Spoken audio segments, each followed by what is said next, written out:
turpinājās ar vēstures bakalaura darbu par prūšu apgadīšanas tradīcijām Dzelzs laikmetā. Tālāk šī prūšu tēma tika nolikta maliņā un aktualizējās 2000, laikam tas bija 10. gads, kad sakontaktējos ar mūsdienu baltu vēstures izcilākajiem popularizētājiem roka mūzikā, grupu Skyforger, konkrēti grupas līderi Pēteri. Un tika attīstīti ieceri par albuma izveidošanu, kas veltīts senajiem prūšiem. Šī iecere lēnām un pamatīgi attīstījās. Koncepcija attīstījās sākotnēji tā teksti Pēteri, vai mūzika bija, kā tā bija? Mūzika bija pirmā, jā, viņam bija grūti pieskaņot tekstus mūzikai.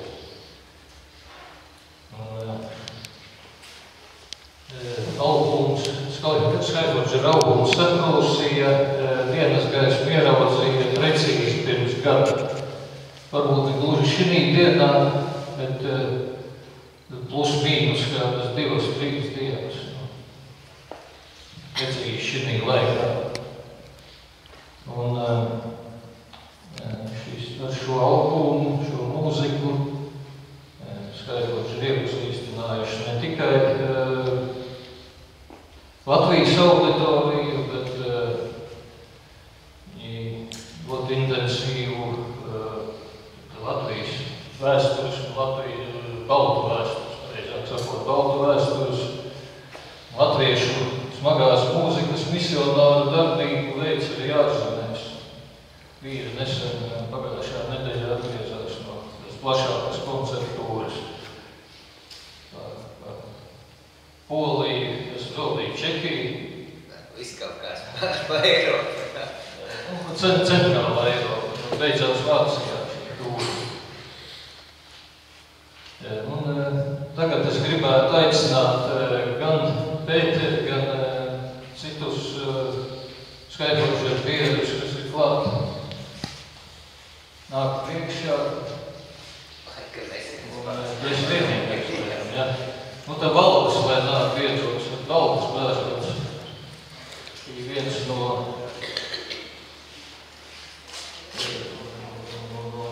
cilvēkiem, kas veicināja Skyforger darbību. Pat labam nodarbos arī ar vēstures popularizēšanu, vēstures mūzikas festivālu Zobens un Leņas organizētājs.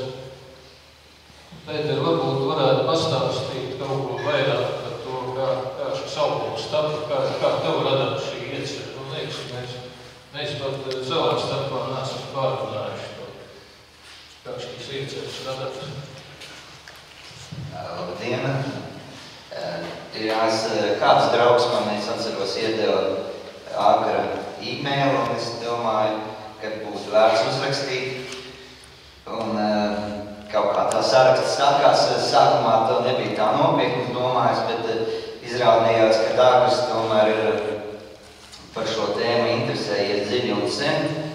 Tāpat kā Agris netika ātri, es ar to iepazinos 90. gadu sākumā arī tieši no Valda Munkupāla darbības. Un jau tad radās doma, ka tas varētu būt tāds tēma, pie kā mēs varētu pieskarties, jo būtībā man sākumā tas bija šoks, jo es neko par to nezināju. Krievu laikā vēstures stundās nekas tāds netika stāstīts un mācīts, un tas tāds šoks bija, ka es uzzināju, ka tie ir bez latviešiem un lietuviešiem vēl arī tādi senprūši. Radās doma, albumu taisīt tā doma brieda ilgi, kamēr beidzot izdomāju, ka to vajag darīt, un Es sarakstījos ar Agri, un viņš man palīdzēja daudz tieši kā konsultants, jo kaut viņš saka, ka materiāli ir daudz, manā skatījumā tomēr to materiāli ir maz. Salīdzinoši sevišķi, ja es rakstīju tekstus, un man vajadzēja, lai viņi neatkārtotos, lai dažādas tēmas būtu. Bija grūti, beigās, protams, bija grūti to visu tādu iztaisīt ļoti plašu, lai būtu interesanti un neapniecīgi. Ko es vēl gribēju pateikt, kad tā mūsu darbība ir kā popularizēt ne tikai latviešu, bet tieši uzsvars uz baltu, jo varbūt, kad tas ir nepareizi, kad latvieši tā kā pa sevīm, lietuvieši pa sevīm, jo mēs esam tik maz un būtu pareizāk visu to mācīt kopā un apvienot, vai ne? Un tieši senprūši ir tā kā tās vietējošs piemērs, kas var notikt ar mazām tautām, ja cik viegli viņas var izzust. Un šis albums, ko mēs taisījām senprūsī, protams, vairāk domāts jaunatnei, jo man liekas, ka ļoti maz tieši jauno cilvēku vispār zina par to, un es nezinu, vai skolā šodien māca vēsturē par senprūšiem kaut ko. Tāpēc jau katrs darbs, kas ir izdarīts, ja, un šī grāmata arī ir milzīgs ieguldījums. Ceru, ka viņi iegulsies ļoti daudz tautiešu laukos. Vēl es gribēju atzīmēt, ka lielākā savdabība koncepcijas tekstu gatavošanā bija tā, ka pamatā tam gulās tieši vēstures avotu oriģinālu tekstu. Varbūt pat pirmoreiz skaidrošie daļradē šie vēstures avotu oriģinālu teksti tika izmantoti tik plaši. Agrāk bija droši vien vairāk literāri darbi,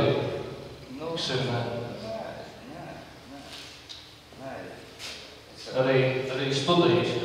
Jā, protams, kad arī agrāk es visu to racu cauri savu tieši atminējos, un pat šai sakarā, ko es vēl gribēju pateikt, cik ir iespēja tik tie mikrofoni. Man tieši patās mēs, kad bijām Austrijā, Ungāru draugs atsūtīja pēc tam vēlāk e-mailu, kur viņš ir lasījis Ungāru vēsturnieku aprakstu par Baltiem, un viņš aptuveni summējās tā, ka jā, ir bijusi tāda Grunanu kronika, kur visi, kas ir izdomāts būtībā ir muļķības, ka tas ir pašsacerēts viss, jā, un tā kultūra ir bijusi tik niecīga, ka nav pat vērts par tādām lietām tur runāt un rakāties. Un te atkal ir tieši tā lieta, kad paši šīs vecās Eiropas vēsturnieki, ja, tikpat mierīgi nekritiski pieiet pie viņu kronikām un kaut vai piemēram vikingu sākām, kas uzreiz tiek būtībā uzskatīts, ka tas ir tā kā fakts. Bet baltu vēsture visu laiku ir bijusi niecīga un nav interesanta. Tas ir viens, tas kāpēc mēs to cenšamies pie tā strādāt un nest ārpus Latvijas. Ja, būtu ļoti labi, protams, ja arī šī grāmata tiktu kādreiz iztulkota angļu valodā. Un es domāju, ka tas ir tāds viens lauks, pie kā mums ir sevišķi vēsturniekiem un zinātniekiem jāstrādā, kad jo mēs vairāk par to runāsim un nepiekritīsim šim tāds Eiropas vēsturnieku viedoklim, kad nekas nav bijis, tad arī varbūt mainīsies tas viedoklis un radīsies lielāka interese. Kaut vai pieņemsim, es atceros, ka nesen es skatījos Discovery raidījumu par izrakumiem Prūsijā. Un šie visi izrakumi notika ap seno vikingu apmetni, nekāds intereses par prūšiem absolūti tur netika izrādīts. Viņiem tas vēl viens tāds pierādījums bija, ka viņiem absolūti neinteresē tas. Es domāju, ka, protams, ka liela vaina ir mūsos pašos, ka mēs to neesam tā skaļi nekur uzstādījuši, bieži vien pat piekrist, ka jā, varbūt, ka tas arī nav bijis, varbūt, ka tās ir visas pasakas. Bet tai pašā brīdī tiek piekrist, pieņemsim, kad sākas vikīgi, tās ir bijušas un tās nav pasakas. Kaut gan neviens no nekādiem vikingiem viņas nav pierakstīts. Es arī tāpat ir pierakstīts 100 gadsimtus vēlāk. Tas tās no sevi vēl. Katrā ziņā labi, ka ir šie avoti, ir iespēja ar tiem iepazīties, tos pētīt un interpretēt, protams, to var dažādi, bet ja šo avotu nebūtu, tad atliktu tikai pieņēmumu un minējumu bezpārāk. Skandināvu sākas, jo tāpat neviens avots nav tāds, ko pieņemt kā baltu patiesību, nekritiski. Mēs jau savulaik arī samērā intensīvi kritizējām tos brūkšvēstus avotus. Tāds nopietns aizraujums.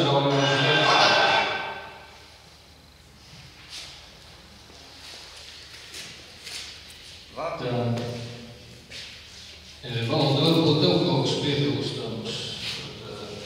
Vēstures popularizēšanu caur mūziku, caur citām publiskām aktivitātēm. Jā, jāsaka, tā kā skolās, cik mēs zinām, tad baltu vēsturi nemāca, tad mēs mēģinām izlīdzēties citām metodēm. Pēters ir grupas Tekožer, tā arī mēs ar festivālu Zobens un Lemes mēģinām jauniešus ieinteresēt par šo tēmu. Tas, manuprāt, ir ļoti svarīgi nacionālajai pašapziņai, teiksim tā.